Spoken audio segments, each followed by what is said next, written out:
Hey guys, we want to thank Cap City Tees for sponsoring today's episode. That's right, Cap City Tees, the #1 printing company in Sacramento. Well, at least in our hearts. Cap City Tees is an amazing company putting out amazing quality at, most importantly, amazing prices.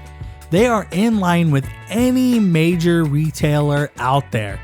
Now, if you're in need of getting a shirt screen printed or embroidered, whether that's your local soccer team or basketball team or volleyball team or all the way up to corporate clothing, Cap City Tees is the place to go.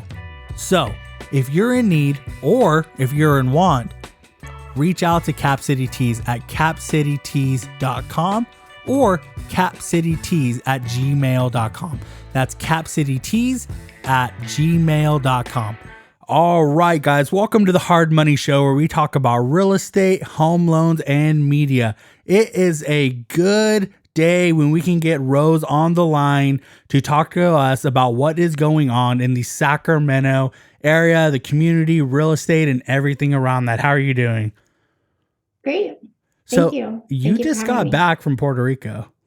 I did, yes. I feel like I have to bring that up because yesterday I was confirming that we were going to do the podcast, and I saw in your stories that you were it said, I don't know how far back it was, but you're in Puerto Rico, and I was like, that's a big time difference from now. Are you sure you don't want to change that? How was that for you?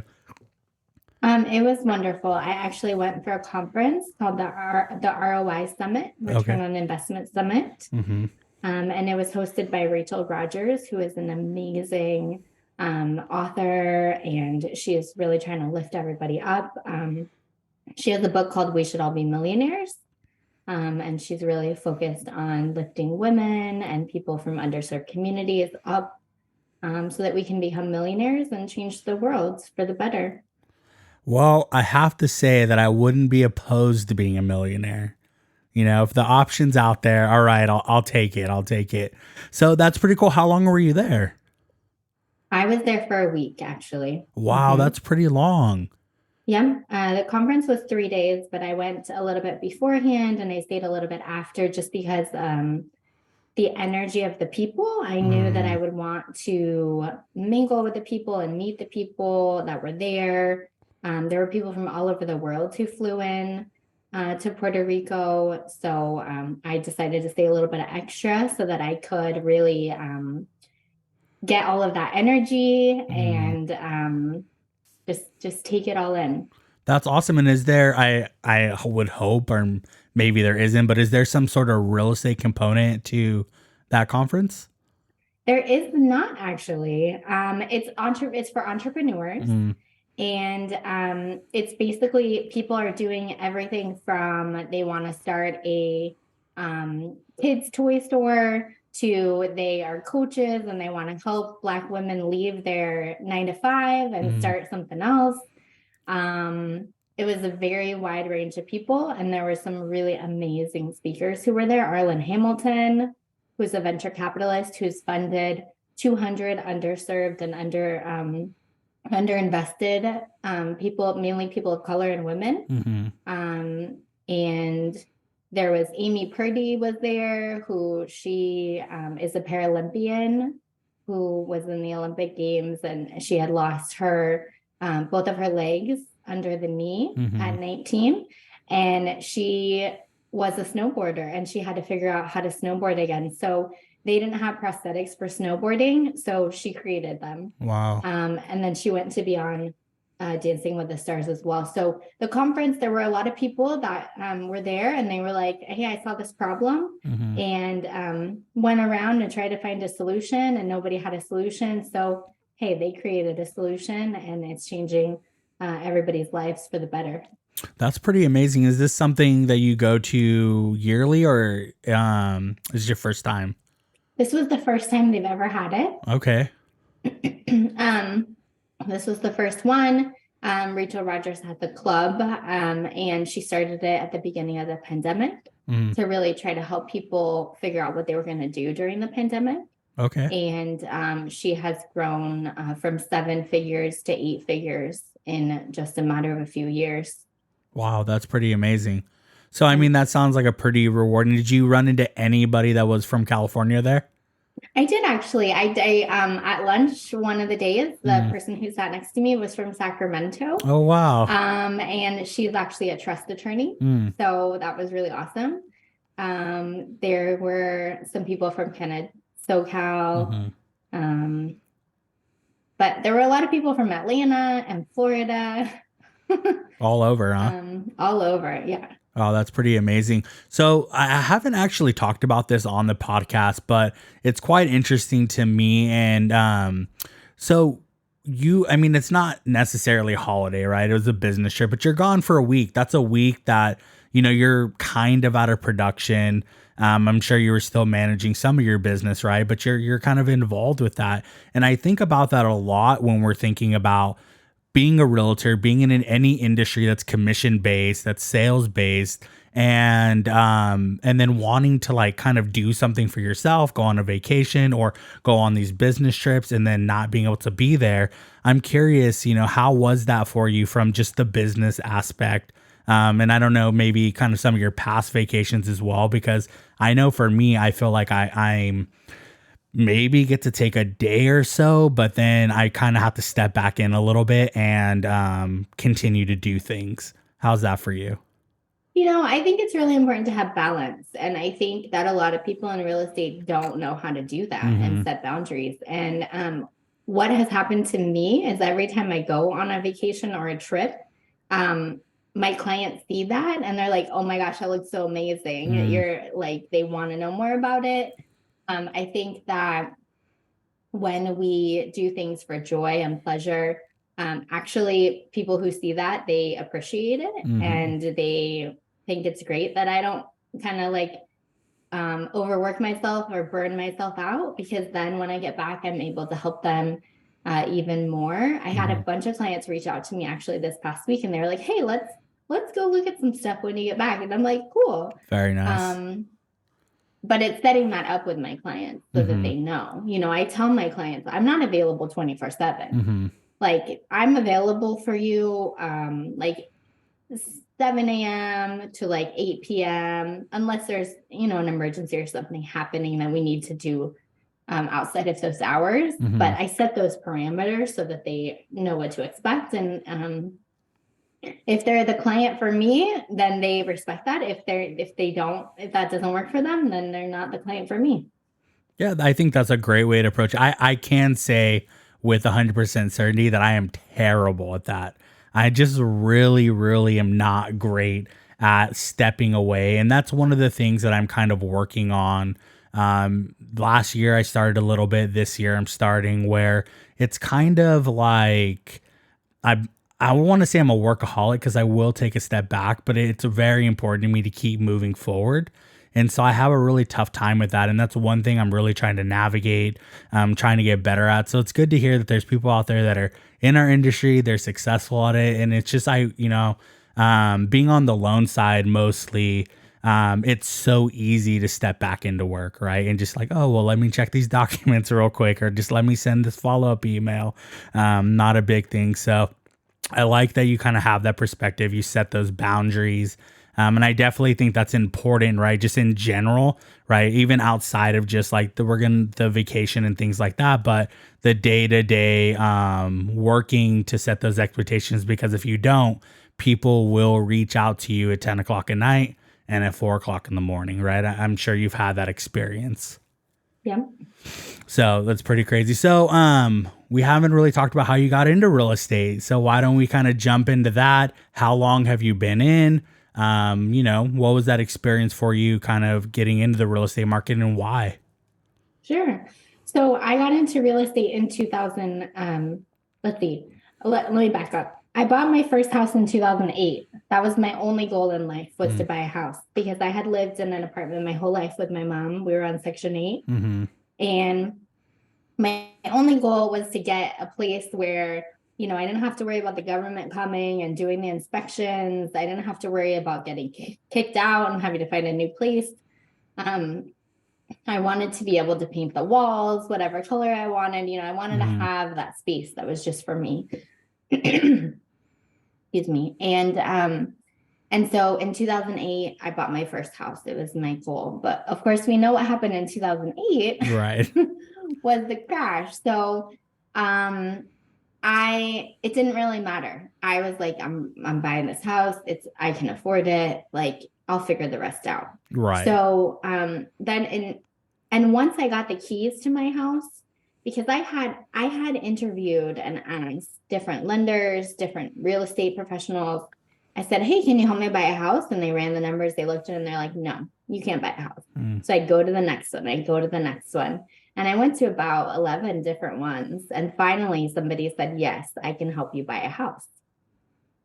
They showed me 3 houses in different neighborhoods. I picked one, and that was the house I bought. My real estate agent had like the easiest job. So once I bought that house and I got the keys, I thought it felt so freeing that I wanted everybody to be able to experience that. Just that freedom, having your own space, you can do whatever you want with it. And so in 2011, I decided to get my real estate license, and I took classes at Sac City College. I went kind of the old school route, and I got my license. So before we move forward, obviously I'm not going to ask you to put your whole financial situation out there, but what was it that people kept saying, like they were pushing you off? Was it just that it was a somewhat of a difficult file, or, what was it? Yeah, I mean, I had just graduated from college. I went to UC Davis. Go Ags. I know. I wasn't making a lot of money, maybe like $53,000, or I don't know. It was like, It was not very much. I needed some assistance, some down payment assistance program funds, which is eventually how I was able to get a house. Sure. And some lenders just didn't even want to deal with that. Okay. Yeah, that makes sense. Well, and then some lenders, true assistant, true programs that do help with that down payment assistance. Some lenders just don't do it, right? They don't have it available and things like that, which can make it kind of tough. But I've definitely had clients where they've come over and they've told me like, yeah, like I was working with this person and they're really enthusiastic and they were helping me out. And then I sent over my stuff and then I never heard back. Right. And, or like they looked over it and they're just like, sorry, there's nothing I can do. Right. And so I feel like that's such a disheartening thing, right? Especially it's already so difficult to kind of put yourself out there and say, hey, I'm going to make the largest purchase of my life, and then not have someone effectively help you, right? Because it doesn't stop at we can't help you, right? There should be some sort of roadmap laid out with, either there are some options out there. We're not the ones that can do it, and let us help you out, right? Like a good example is that we don't really do land loans. That's not a thing we do, and banks do those. And so we have some preferred banks that will push you guys over to if you need those, but that's just an example. And so when they just go, nope, sorry, I got to go on to the next person who can make me money. I hate to see stuff like that. And it sounds like maybe you got a little bit of that. I'm not, I don't know fully, but that's pretty frustrating. So I think it's great that you continued to move forward and eventually found someone that did help you. And do you remember who it was that helped you? The brokerage or the bank, whichever it was? Well, it was a husband and wife team that ended up helping me. The wife was a realtor. She's actually in my company now. And the husband was the lender. Okay. And so I think that might have also been part of why they were able to help. But yeah, they were amazing. They had a whole they had a whole binder, and they were like, okay, here's all the steps, go through all the steps. And I think I still have it, but they said yes. And it was difficult because we were going through, and the down payment assistance funding had run out for one of the programs I was going to get. So they had to figure out a way for me to get something different, and they were able to do that. Yeah, it's such an interesting time, right? Where the feds, today's the 30th of January, the feds are meeting tomorrow, the 31st, and then again in like the first week of February, and then again in March. And so Rates, there's a couple predictions right now that rates might go up, 0.25 to zero point 0.5. And housing prices haven't come down. And the median house price in Sacramento is significantly higher than it was a couple years ago. I think the last time I saw it, somewhere between like the upper fives and lower sixes. And we are on every list in the country for where you should move, right? Whether it's like direct U-Haul or quality of life or whatever it is, Sacramento is in the top 10. And so when you look at things like that, and then you look at the communities that are underserved, and you look at the people that really want to own, it's so important to them, but they're just at that precipice of not really like needing a little help. That's such a extremely difficult place to be at, because it does feel like a lot of times that people really kind of brush you aside because you're not that high quality borrower that has 20% down or 10% down, that has great credit and things like that. And that's a really difficult place to be in. And I've looked at what the content you're putting out, and what it looks like you're trying to service, and it seems like that's where you focus a lot of your attention. Is that right? Yeah, I focus on first-time home buyers and people who never even dreamed they could buy a house. Because for some people, it's not even a thing that they think they can do. And you're talking about people moving in from other parts of the country to Sacramento, and what happens is they're moving to places, and then people are getting displaced who are in those neighborhoods, right? Rents are going up, maybe they're getting displaced. Lots of realtors won't talk about the G word, gentrification, but it's a thing. And I think we really need to pay attention to what's happening to the people who are in those communities now, and try to help them stay in their neighborhoods and their communities. Some of these people have been there for generations. Yeah, no, I agree with you. It's a really, I remember I lived in Midtown for a good period of time, and I remember just being out at the bars out there and just kind of sitting around hanging, and then listening to people talk amongst stuff. I probably shouldn't have been eavesdropping, but I hear people talking, and I remember hearing people say like, yeah, I can't afford to live here. I'm moving, wherever I'm moving out to Rancho, or somewhere that's a little more affordable to rent, because they're like, yeah, it's like the rent has gone up $1,000 in a year, and I just can't afford to live in Midtown anymore, or even like kind of really on the small outskirts of Midtown, right? And so that's really tough. And even, I mean, in Sacramento and across the country, rent has gone up significantly. Now there's some indicators coming out that it's back to traditional about 3% growth for the year. But all of that rent increase that happened over the last 2 years didn't go away, right? It's still there. So it's so tough for people. And then if you do want to live in the community, and you want to buy in the community you're in, that transition can be pretty difficult.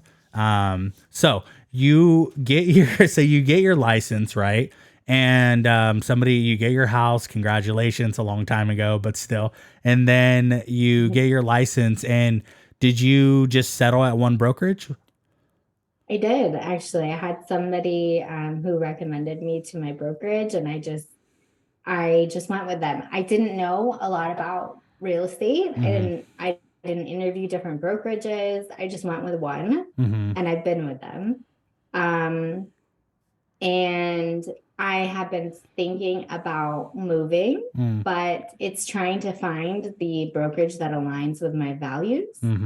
And my values are very unique in terms of the real estate world. Right. So I don't know that I have found that brokerage yet. I may just create my own. We'll see.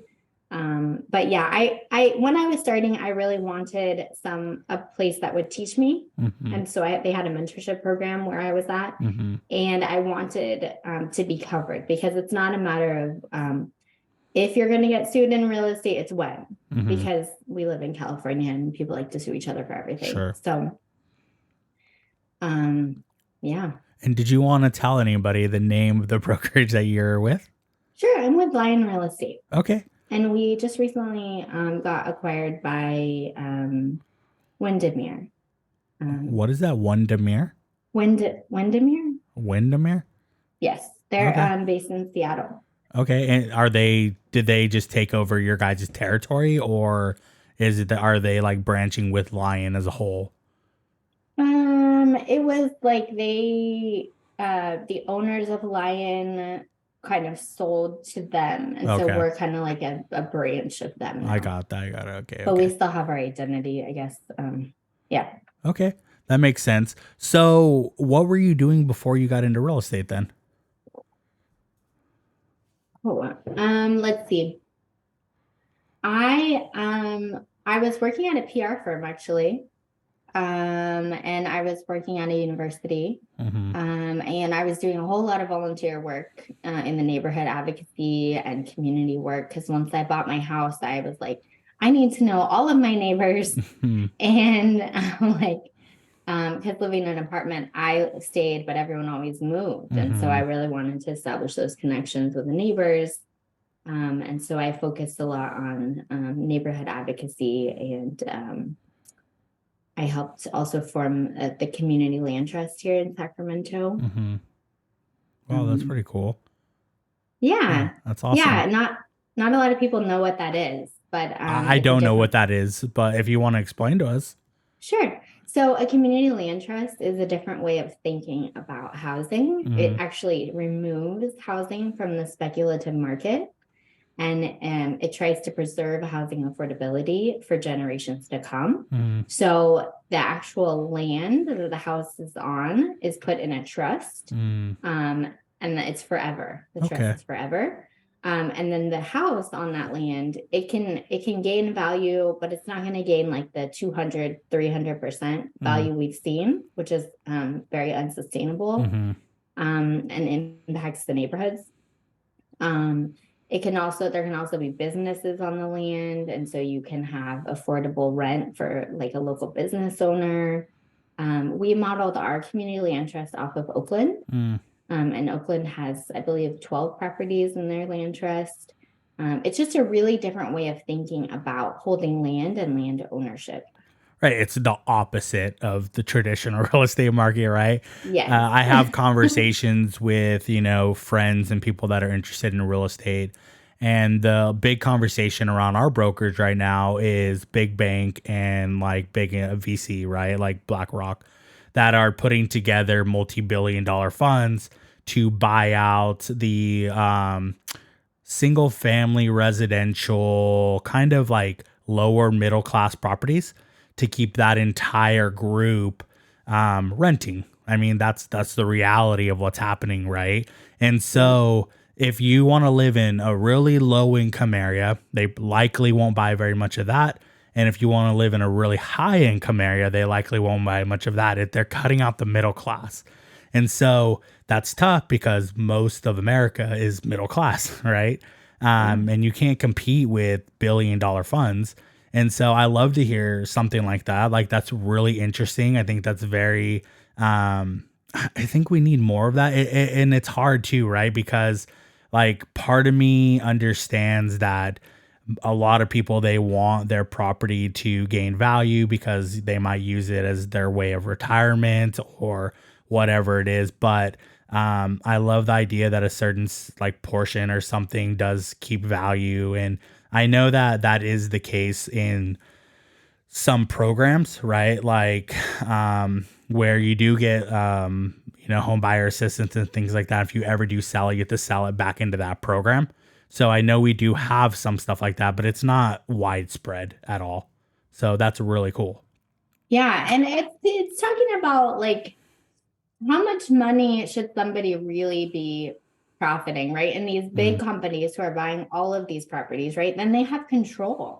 They have control of the rental market. They can decide to sell those properties at any time and really mess with the market. So I think it's important, and there is also a cost. If you sell a house for top dollar and that neighbor moves in, and they don't care about the community, or the neighbor doesn't move in, and then the house remains vacant because they just bought it as an investment, as a tax write-off. And we have enough houses in America to house everyone. But not everyone is housed. Mm-hmm. And so thinking about that and like greed, I think plays into this a little bit. Oh, well, a lot of it, right? I mean, A we don't lot have of to it, beat yeah. about the bush, right?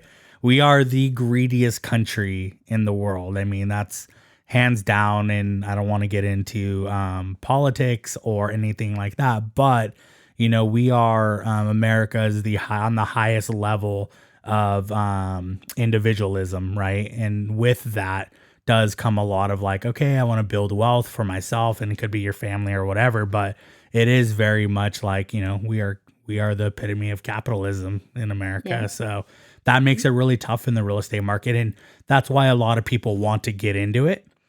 And that's really tough too. We have that conversation at our brokerage because we are trying to build career realtors in an ethical space. And we really, I had this conversation with my broker when I first started, and I said, well, how are you going to filter out people that are just in it for the money, right? And granted, like everybody needs to put food on their table, and people want to, have a certain level of comfort in their life. I know for myself, I grew up extremely poor. And so, yeah, like I want some nicer stuff. I want to be able to sustain my life and my family. But like you said, like how much is enough? And so we have those conversations, and it's kind of like, we're like, well, when the time comes, the time will come, and that will just be the time where we'll have to say, hey, we understand what you want. You're just not the right person for this brokerage. Because if you get to a place where you choose money over the individual, and the task at hand, you're no longer, aligning with our values of doing what's best for the customer, right? Or your client. And that's really tough because you can become very wealthy in real estate if you are a little shady, right? Yeah. I mean, I'm like my clients say I'm like a unicorn real estate agent because they're like, we didn't know you existed. Like, um, whenever I meet a real estate agent and we have a conversation, the first question I ask them is, why did they get into real estate? And that will tell me everything I need to know. Okay. And it's okay if you get into real estate to make a bunch of money. That's fine. That's you. But by me asking that, then I get to know. And I'm like, okay, great. Good to know. That's your values. That's where your priorities are. Right. And ethics in real estate. I mean, there's all different kinds of realtors. It's interesting right now. We're seeing some realtors hop out on the market like we always do, because the past 2 years we had a bunch of realtors hop into the market and say like, oh my gosh, you're making so much money. Let me try to make a bunch of money. And then now they're like, oh, this is hard. Right. This is actually like a job. I have to do things, and I can't just make a bunch of money every couple of days. So right. It's an interesting industry. Well, that's, what you're saying. One of the reasons I was attracted to you and wanted you to have you on the podcast is because my little sis, from college, sorority fraternity thing, she posted I want to say it was your 6-week course for, first time home buyers on, and I saw the flyer and I was reading the flyer, and there was a couple things from a media standpoint, which is my background. I have my master's in media and public relations. I've done consulting in this space and brand development. And I saw it and I thought, oh, here's somebody who's actually doing it right? Like somebody that's putting out quality stuff. She has a unique color scheme and her brand is on point, and all of that sort of business stuff. I was like, okay, perfect. Somebody who's doing it right. Then I read the content and I was like, oh, this is really interesting. I never see people putting. Now, granted, there's some stipulations on what you can and can't put and things like that. But, what you're putting on there, you're helping, I think, single moms, underserved communities, LGBT, women of color, single moms, all of these sort of things, these underserved, typically, traditionally in the United States communities. And I thought, okay, like now here's somebody with the mission, and people with missions tend to work a little bit harder than people that are just doing it for the money, right? So I liked your presentation. I really appreciated your message, and everything on your Instagram aligns with that, in your websites and things like that. And so I was like, okay, like this is somebody I'd like to get on the podcast and have these conversations with, because it felt like you were at least approaching real estate from a standpoint of community development, which is kind of where like I like to be as well, because like most of my background's in nonprofit as well, foster youth. I worked for the Boy Scouts for 3 years, and I'm a Rotarian, and I did Kiwanis and Freemasons and all of this stuff, right?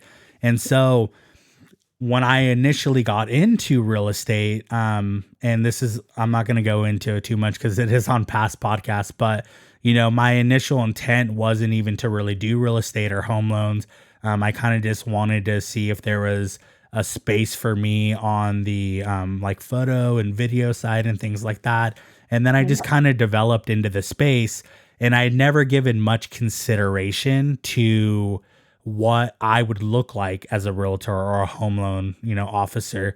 And I was just purely lucky to settle into a brokerage that had values that aligned with mine. But when we were having those conversations, like I was mentioning earlier, I was like, okay, like I can do this from a space of like, I want to actually help people. I want to be of service. I want to help people like reach their dreams and have this sort of purpose that I'm actually achieving. And you're, I don't want to say anybody else I've had on the podcast doesn't have that, because maybe we didn't get into that enough, but definitely yours seems like it's more in the forefront. Thanks. Yeah, I'm trying to be very intentional. I mean, the past couple of years, especially, they say call it like be yourself, and then you will attract people who appreciate that and value that. And so I've been trying to do that because these are the things I really care about, and I want to have these hard conversations.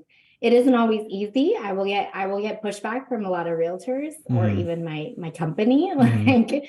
But I have found that by just speaking what is important to me, then I call in those other people. And that's why I'm really glad you had me on the show, because like I love meeting other realtors and industry professionals who care about these same things. And it's hard to find them. And that's another reason I went to the conference I went to, because like everybody in that room, they just get it. They get it. You don't have to talk about, you know, racism, gentrification. They just already understand it. Sure. It's already known. And that's not true in a lot of real estate spaces. But since maybe people that don't listen to this podcast know, I do think that it's an interesting place to start the conversation, right? Because most people won't have this conversation, especially realtors in the market, right? And it's been something that's really pressing on my mind, especially as you're seeing black growth inside of the financial market, the real estate market. A lot of these traditional kind of spheres where maybe it was more populated by the white community, or you know, maybe even like the Asian community, just because traditionally the Asian community as a whole in the United States are highly educated and well funded. You're starting to see more diverse people coming into this sphere. And as I've been, you know, following this on social media, it's really started. It's like I wanted to have a conversation on it and have maybe a group of people on and say like, well, what is it really like to approach real estate from this area, right? Like if you're a black realtor and you want to engage in the black community, like I don't know what that's like, right? I mean, I engage with anybody who wants to do business with me because legally that's what I have to do and that's what I want to do.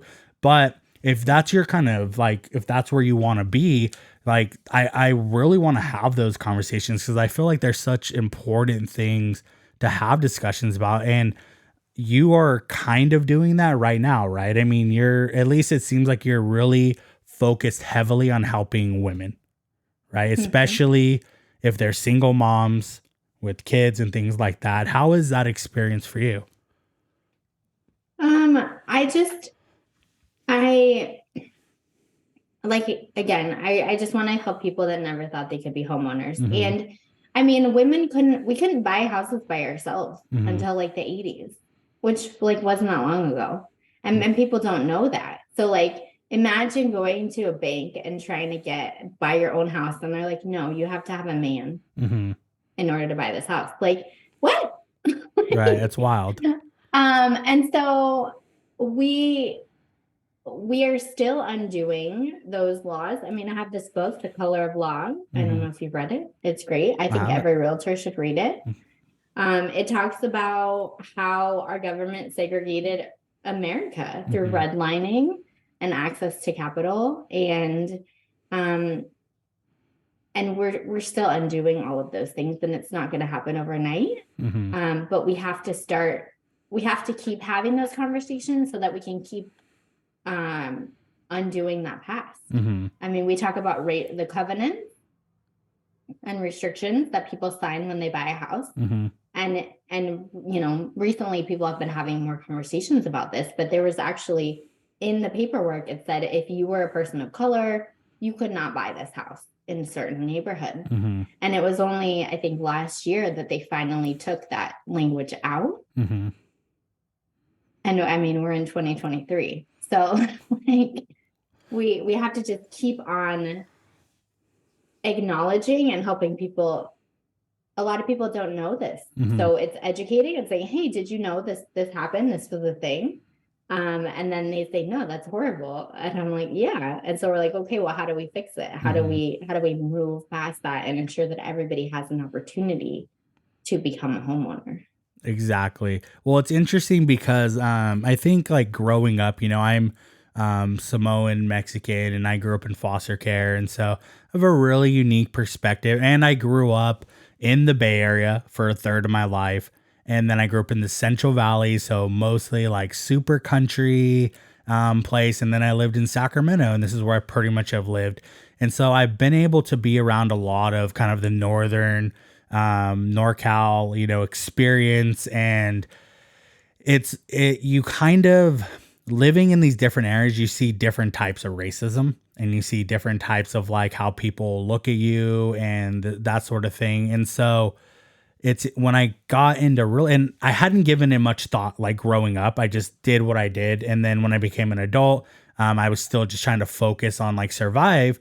But then I got into real estate, and you start to kind of learn the laws, right? And that's where I kind of got a taste for it. And then when I went back to get my loan license, that's where I really, really got, because it's so heavy on all these laws, like redlining and block busting and all of these things, where you're like, Jesus Christ, why do these laws even exist? And that's what most of getting your loan license is. It's laws, rules, and regulations that were put in place because of discrimination against people in America. That's almost what they all are. Some sort of discrimination. When you're talking about race, gender, orientation, all of these things, there's 4 different major laws that deal with these in the home loan industry. 4 major laws that deal with these in some way or form, because it's so prevalent, right? But then we kind of like act like, well, it's not really a thing anymore. And yeah, it's gotten a lot better. And yeah, there's a lot more opportunity for sure. But I think there's definitely a hand that we can lend, right? That we can put out and say, like, I understand that maybe you didn't get the same education as somebody else did, right? Or you don't know that there's these programs that are available that help the underserved, or whatever it may be, right? And I think somebody has to be the advocate and voice for that. So, I mean, that sounds like what you're doing right now. And that's what I would like to hear. So I do want to talk a little bit about your 6-week program. Obviously, I don't expect you to lay out your entire 6-week program, but what can people look forward to if they did want to sign up for that? And what's that format kind of look like?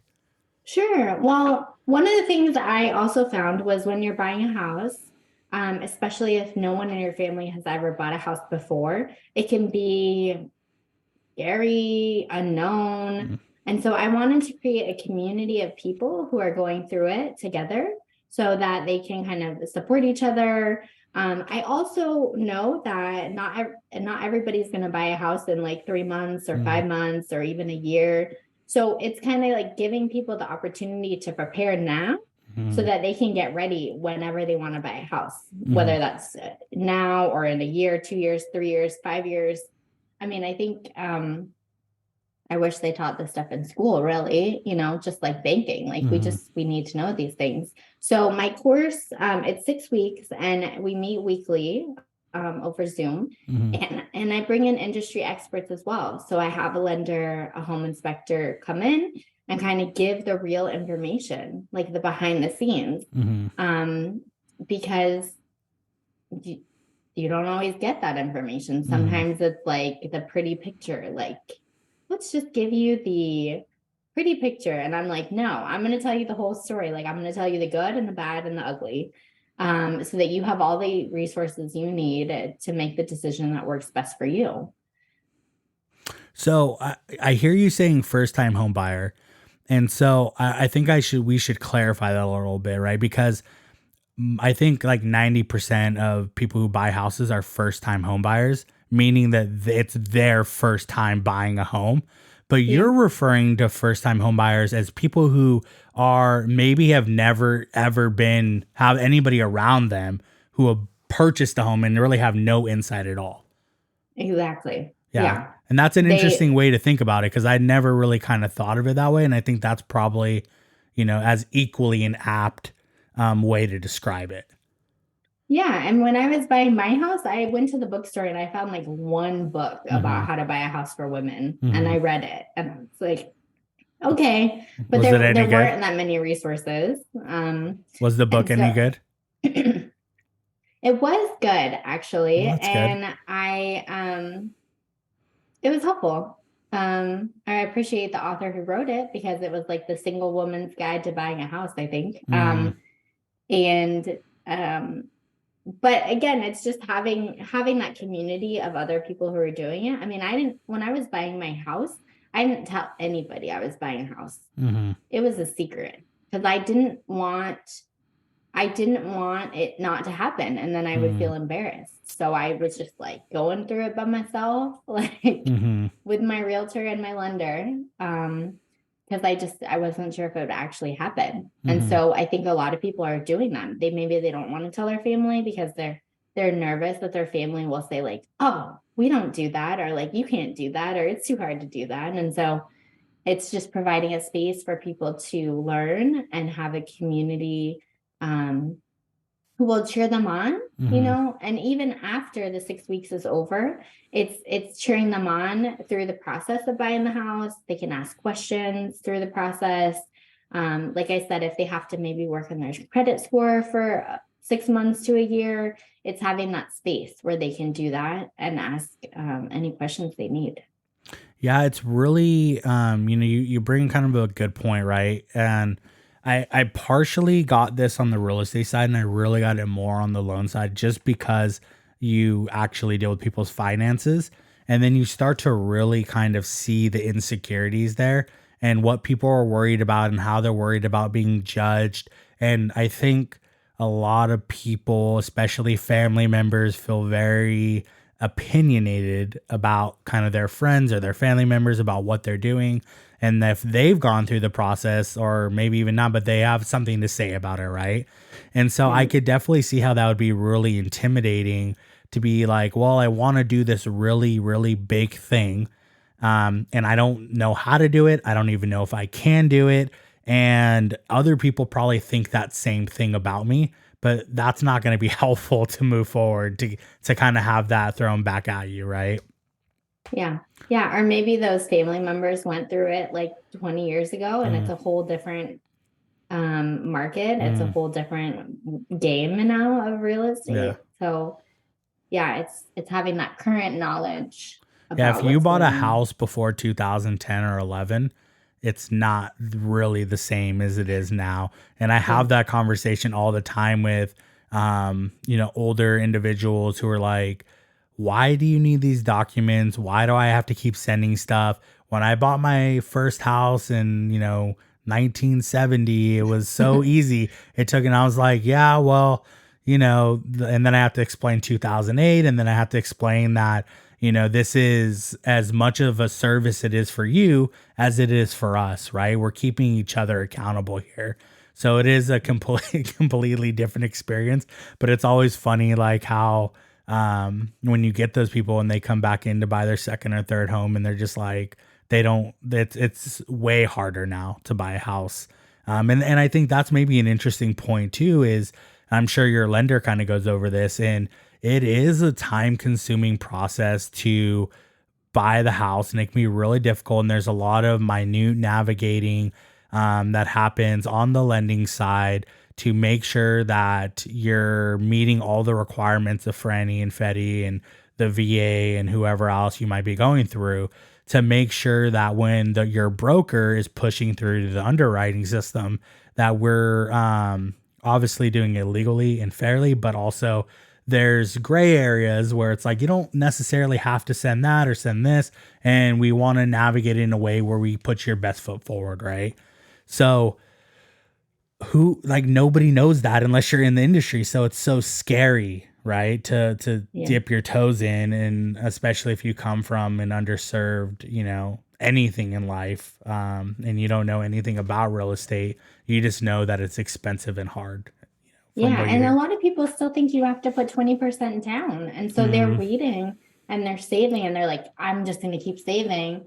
And then it just takes forever. Whereas they could have maybe not saved as much and got, some of the programs that are available. So I think it's just trying to see what you can qualify for, what you can get, and then go from there, because you can't go anywhere unless you know where you're starting from. And yes, it can be scary, but then we can make a plan and kind of see, how long it's going to take or what you need in order to get the house. Yeah, we call it road mapping, in kind of the same way that you said, we understand that people could be wanting to buy in the next 3 weeks, and that people might be 5 years out from being able to buy.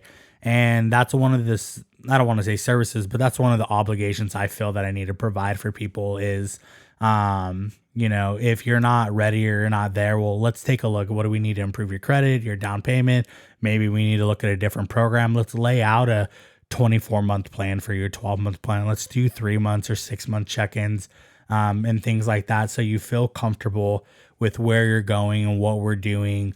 And yeah, the misunderstanding, the misrepresentation in the market. And for me, this is probably one of the most frustrating things right now that's happening, is that it's a buyer's market and people don't really understand what that means. But when we're looking at interest rates, and granted, yes, we're not at 3% and 2%, and that's not historically where rates would even sit anyway. But, people are like, you always get, I don't know if you get this, but I get this all the time. People know I'm in real estate. We'll be in a circle. People will be talking. Real estate will always come up in older crowds. So real estate comes in. Somebody who's not in real estate chimes in. Somebody who's not in real estate chimes in. Someone else. And then eventually they're like, oh, well, Mac, what do you think? Right. And then, I don't want to be like mean and be like, well, you're right and wrong. But the thing that frustrates me the most is where people are like, oh, it's at 6%. I would never buy at 6%. That's crazy. And I'm like, well, if somebody needs to buy it, that's what they need to buy at. For one, like, don't put, because you got a 3% loan, don't put that on somebody else. And then the other thing is, like, we're in a buyer's market. So we can get a seller's concession and we can get them down to 5.5% or 5%. Or I tell people, real estate's not always a one transactional deal, right? We might need to prep you for something after this deal to get you down into that 4% rate at some point. And so that's where the knowledge base really comes in. That's where having a good loan officer and a good realtor who understands how to navigate specific markets will help you understand. And just like you said, that 20%, you can get in 3% on a conventional loan, 3.5% on FHA, 0% on VA, 0% on USDA. So there's roads to navigate, right? Yeah. Yeah. So you're right now you're doing real estate, and what's the market look like in Sacramento? How are things going for you? Like what are we looking at out here? Because obviously I'm trying to stay as up to date as I can on Sacramento, and we're trying to prep potential clients for this uptick that we're going to see in spring, as we do every year going into summer. We're expecting we're going to lose a lot of these seller concessions that we have now. We expect more bids, but we also are thinking there's going to be more stuff on the market. What are you doing now to kind of get your people prepped? So, I mean, the past 2 years was an anomaly too. We're talking about 2%, 3% interest rates. In the 70s, the interest rate was like 15%, 17%. So like it's all relative, and you have to look at the past in order to understand where we are. So my perspective is we're at a good place, and as long as you can afford the mortgage payment and it's something comfortable for you, then that's what matters. In terms of the market, we are seeing houses kind of sitting. We've been seeing houses sitting for a few months now. And some sellers, they thought we were still in the summertime. And so they priced high, and they've had to kind of do a bunch of price reductions. So like you said, it is an opportunity for seller concessions for the buyer to come in and say like, hey, we want to do inspections. And also, we want to get a seller credit for that. And whereas the past 2 years, before that, it was kind of chaos, and you couldn't ask for things, and you had to be very quick. So right now, there's a time to really find the house that works for the buyer and investigate that house, know what you're buying, and ask for those credits or those concessions. And like you said, it is always possible to refinance in a few years. I think the other important thing is to think about how long you're actually going to be in the house for. If you think you're only going to be there a year, think about what that's going to look like when you try to sell in a year. But if you're going to be there 5 years, the average time someone is in their house is 7 years. And so, over the long term, like, what does that look like in terms of your purchase price for the house, and then the interest rate and all of that? You have to look at it kind of holistically. Right. And also think about what you're paying in rent. If you're paying rent, like, do the math. Like, I have clients who've been paying rent for 10 years, and it was, they're kind of scared to do the math on what that 10 years rent is. And it's not a great number to think about, but like, do you want to wait another 10 years and spend all that money paying your landlord's mortgage, or do you want to invest in yourself? Yeah, I did. Last year, I had a realtor who wanted to do a first-time home buyer seminar. And I said, yeah, I'm happy to step in. Let me put together some stuff. And I did a cost analysis of renting over 30 years versus owning for 30 years at the median home price in Sacramento.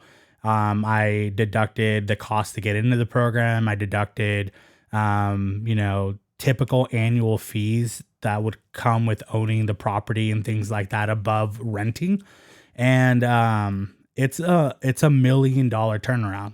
That's what it is. The cost of not owning. And that's the difference. I was telling people, like, it is the equivalent of saving $30,000 a year.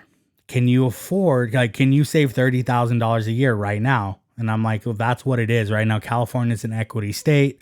And that essentially just means that, unlike other states where it's a little more profitable, like you can buy a house and you can rent it and get rent money from it, this is a harder state to do that in. It's easier to own the house, and it'll continue to grow and grow and grow. Unless you're in the trust that you have, it'll be a little more manageable. But that's generally the idea. And so when you are thinking about, at least from that perspective of long-term wealth, and what is the difference between, renting and buying, it's a huge, huge swing, right? It's kind of, when you look at it over 30 years, and it's really hard, I think, if you're younger, I mean, any time to look 30 years in the future, because anything can happen. So I totally understand that. But the likelihood that you're going to live another 30 years is pretty high. Most people are going to live, that long. And so it's almost always in your benefit to purchase a home than to. And just thinking about stability, right? I mean, there's the cost, like you're saying, like the actual cost benefit, but like stability, being in a neighborhood. There's studies that show that if you own your house, your kids do better in school. They have more friendships with their people in their neighborhood. So it's the things that you can't even put a price tag on. Yeah, well, I guess they're not intangible, but probably very not known things that you probably talk about in your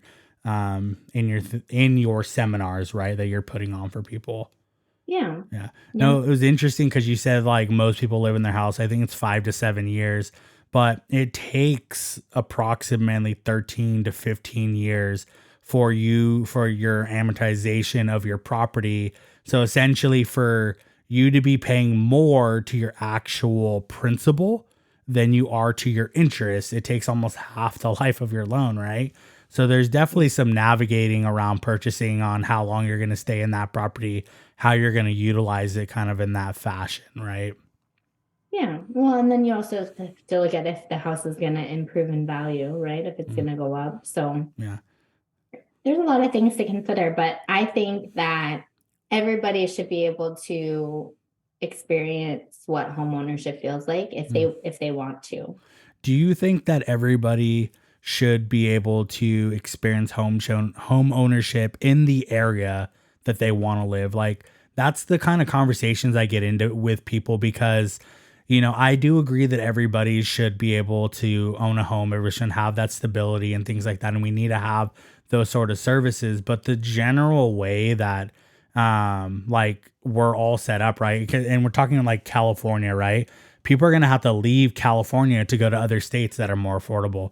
People are leaving the Bay Area to come to Sacramento to make it more affordable. And it's easy to say that, like, yeah, everybody should get to live where they want to live. But then if that happens, then we're not like communities are not growing, right? Sacramento is where it's at because people have moved in here, and the Central Valley is where it's at because that money keeps continuing to move out, and it kind of spreads our economy out because we are really centralized.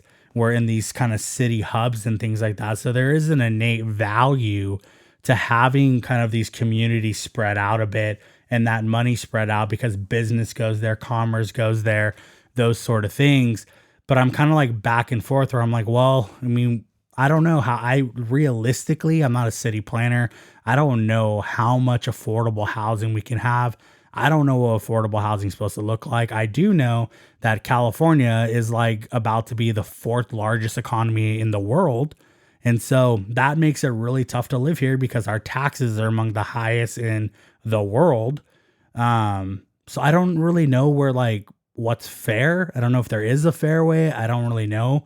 I just want to be help people get into a home, but I don't know where that line lands. Do you know what I mean? I I think it's really important that people can live where they want to live. I think that um some people want to move to different areas, they want to move to different states, they want to move to different cities. I grew up in the Bay Area. I would Mm, have loved to move back to the Bay Area. I couldn't afford it. mm, I and so I'm here in Sacramento. And I'm happy about it. I like being here in Sacramento, right? You know, life has a journey for you and you don't always know what it is, what path it's going to take you on. But just in terms of people getting displaced, I think that's where it's hard to see that happening in our mm. community. So like people from the Bay Area are coming up here and they're buying, the Bay Area houses are $3 million. Yeah. Here they're $500,000. And then they're pricing out a lot of my clients who are renting Mm-hmm. in neighborhoods that they want to live in, they want to buy, but they can't. So um I think what we need are more programs that will help people with down payment assistance. Mm-hmm. I think we need to reform the credit score program because that was formed to keep people out of housing. Um, and I think we just really need to look at housing and real estate in a totally different way. So what happens, and we're getting pretty close to being done, but I think there's some being idealistic, but then there's also some realism, right? And I would imagine you're kind of right there on both of those. It's not going to happen, right? I mean, there's not going to be huge reform in the real estate market. There's some happening, right? Canada is a good example of this. They're starting to create some implementation of investing reform where you can only buy like one property in the span of like I think I want to say 2 or 3 years or something like that.